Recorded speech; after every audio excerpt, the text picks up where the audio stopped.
My son forgot to hang up the phone when we had just finished our perfectly ordinary conversation. One of those we had almost every day, where he would affectionately ask about my health, whether I had taken my medicine, and if I needed him to bring any groceries from the store. I had warmly replied that I was fine, gently asking him not to worry, after which he spoke those familiar words, "I love you, Mom," which always brought a pleasant motherly warmth to my chest. I slowly placed the phone face up on the kitchen table and turned to the stove to pour myself a fresh cup of tea, without realizing that the call was still active. Suddenly, I noticed the mobile screen was still dimly glowing in the kitchen's half-light, and his voice came clearly from the speaker once again. But this time, it wasn't addressed to me at all, but to his wife, Olivia. "Just wait until the bank approves this $180,000 loan in my mom's name, and as soon as we get the money, we'll run off immediately, leaving all of this to her," Ethan said with a frightening, unfamiliar coldness. I froze on the spot, holding the heavy kettle in my trembling hand, feeling as if the entire world around me had instantly stopped and my heart skipped a beat, plunging me into an endless second of deafening horror. $180,000 of debt in my name, their joint escape, and an absolute betrayal. It all sounded so wild that my mind refused to believe what was happening, while my own son continued to lay out his plans, completely unaware that I was catching every single word. In response to his words, Olivia burst into a quiet, calculated, and incredibly cruel laugh that I had never heard from her before, and businesslike inquired how much more time the bank would need for the final approval. Ethan calmly replied that it would take 2 weeks at most, adding with obvious mockery that everything was moving perfectly, since I had signed all the preliminary papers without a single extra question due to my foolish gullibility, which made me so ridiculously easy to manipulate. My hands shook so violently that I almost dropped the kettle on the floor, and I had to lean on the kitchen counter with all my strength just to keep from collapsing. Every word coming from the phone speaker felt like a death sentence to my entire life. My memories, my faith in family, and in the only son for whom I lived. When Olivia asked with curiosity what they would do with me next, Ethan's reply finally tore my soul into tiny fragments that, at that moment, I felt I could never piece back together. "It doesn't matter at all, because as soon as the money is in our hands, we'll just leave, leaving her face to face with the debts and the mortgaged house. And by the time the bank starts asking questions, we'll already be in another state or even another country," he said casually. My daughter-in-law laughed again, declaring that she had long been tired of pretending to like me, tired of listening to my boring stories during rare visits, and pretending to care even a little about my lonely old age. She ruthlessly added that I had fully completed my task, and now they could finally get rid of me forever, with which Ethan hastily agreed, admitting that he too was deathly tired of playing the caring and devoted son, that he was literally nauseated every time he had to hug me or kiss me on the cheek, and that those routine words, "I love you," turned his stomach inside out. The air in the kitchen seemed to turn to heavy lead, making it impossible to breathe, and I practically collapsed onto the nearest chair, as silent, burning tears flowed uncontrollably down my cheeks, carrying an unbearable pain that I had never encountered before in all my 64 years. My name is Eleanor Carter, and for 25 years now, I have lived as a widow after a tragic accident at a construction site took the life of my beloved husband, leaving me completely alone in this huge, too-spacious house. From that dark day on, Ethan was my only reason to wake up in the morning, my only son, in whom I placed all my hopes, dreams, and every drop of love left in my wounded body. And now I was discovering with horror that all his filial love was nothing but a well-rehearsed sham.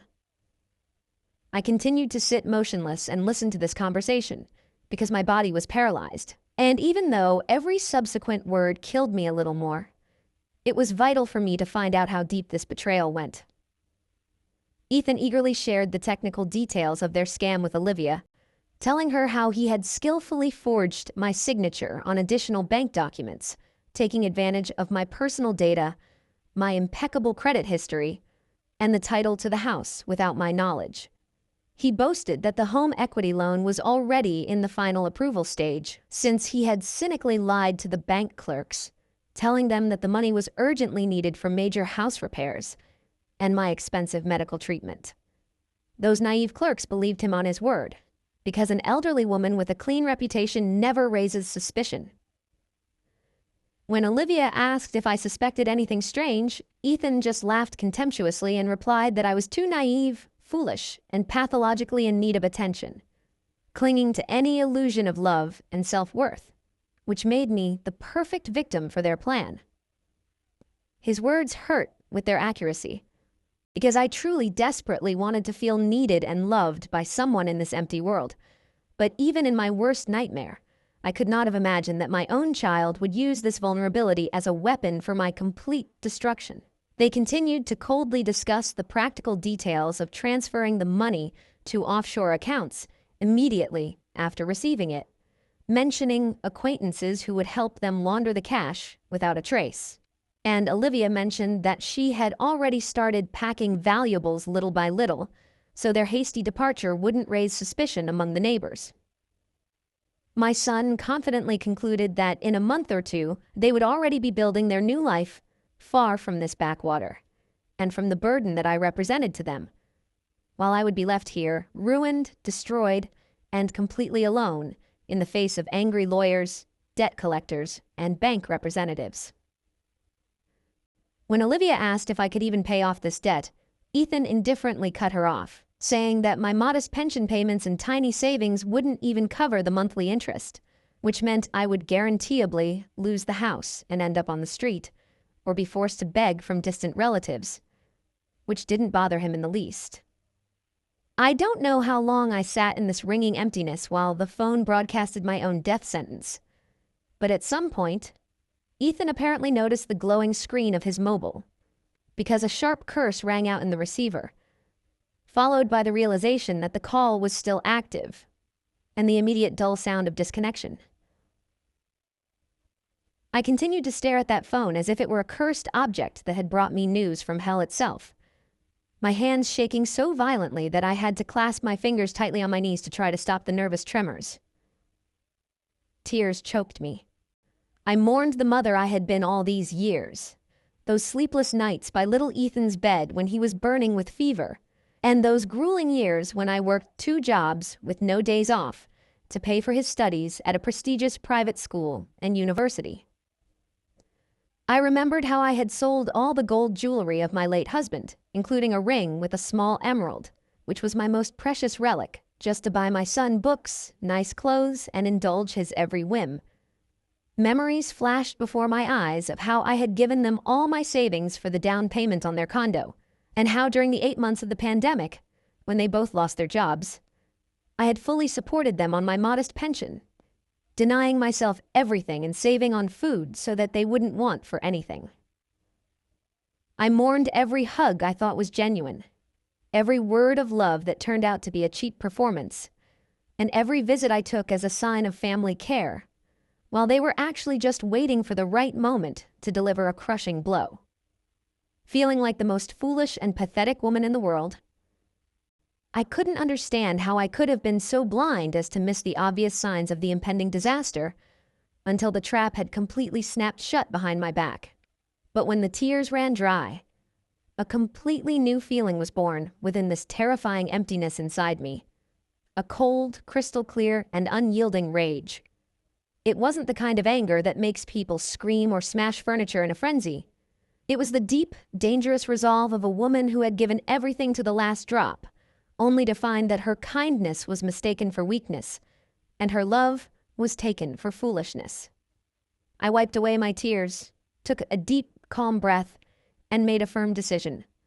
I would not throw tantrums or confront them right now. If they realized they were exposed, they would simply change tactics, become more cautious, and still get what they wanted. This meant I had to be smarter, more calculating, and turn into their worst nightmare. That night, I didn't sleep a wink, lying in the dark and going over every moment of the past, which now appeared to me in a completely different, darker light. When Ethan was born, I was 26 years old, And it was an extremely difficult pregnancy during which my husband worked 12 hours a day so that I could rest quietly and protect our long-awaited baby. After my husband's tragic death, when Ethan was only 5 years old, many advised me to give the child to my sister Sarah, whose financial situation was far more enviable. But I flatly refused, taking a job as a secretary by day and cleaning offices at night, leaving my son with an understanding neighbor and sleeping only 3 to 4 hours a day. My health rapidly deteriorated from constantly carrying heavy loads. My back and knees began to fail, but I endured it all for the sake of his smile and his enthusiastic promises that when he grew up, he would definitely buy me a huge house and save me from the need to work hard. He graduated with honors from an expensive university, for which I paid off loans for many years, selling furniture and the remaining keepsakes of my husband. But upon getting a good job, Ethan never once offered me financial help, which I meekly chalked up to his need to establish himself in life. Then Olivia appeared, who from our first meeting surrounded me with fake warmth, telling me how she had lost her mother early and how she dreamed of finding one in me. This made me open my heart to her without reservation and hand over $15,000 from my last savings for the purchase of their condominium without a second thought, and then go into debt to my sister Sarah to partially pay for their wedding.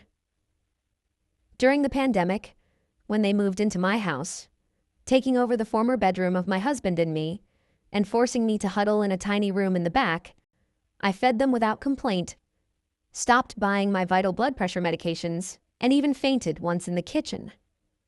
Ethan completely ignored this, bringing me back from the hospital and continuing to live at my expense. Even when they finally moved out, leaving me with ruined finances and a mountain of debts to friends, I said nothing to them, fearing to seem like a burden, and continued to devotedly cling to their rare visits, panically afraid of being forgotten and unneeded in my empty old age. But now, lying in the dark, I realized that this fear of loneliness had made me easy prey, but that foolish and naive Eleanor no longer existed. Getting out of bed at 4 o'clock in the morning, I went to the kitchen, turned on the light, and began to methodically write down in an old recipe notebook every detail of the conversation I had overheard, all the names, amounts, and dates, to clearly see the scale of the upcoming battle. In the days that followed, I had to become a great actress, speaking affectionately to Ethan on the phone and opening the door with a smile when he habitually kissed me on the cheek, even though that kiss literally burned my skin, and everything inside me churned with disgust and hollow anger. I poured him coffee in his favorite mug with the sailboat and looked at him with completely new eyes, seeing not my little boy, but a calculating stranger ready to condemn his own mother to poverty for a stack of dollar bills. And I continued to flawlessly play the role of a loving mother so as not to arouse a shadow of suspicion. When the time came to act, I secretly called my sister Sarah, who immediately arrived from another state, and, after listening to my terrible story with tears of anger in her eyes, resolutely supported me, declaring that we were obliged to protect my property and gather irrefutable evidence of their crime. Sarah helped me get in touch with an experienced lawyer, Daniel Clark, who during our confidential meeting in his office confirmed that my son's actions fell under serious criminal charges of fraud and provided me with an official letter for the bank to immediately freeze any transactions on my account. The very next day, with my heart pounding in my ears, I walked into the bank building where the manager, Richard Holt, studied the documents I provided and my statement that the signatures on the home equity loan application had been forged by my son. With a grave expression, he confirmed that there was an active application for $180,000, which was scheduled for final approval next week. Mr. Holt assured me that the bank would immediately freeze the entire process pending a thorough verification and initiate an internal investigation. As I walked out of his office into the warm morning air, I felt my strength returning to me for the first time in a long, long time. I was no longer going to be a submissive victim. I was ready to go down this path to the very end and make them pay for every single tear they had forced me to shed.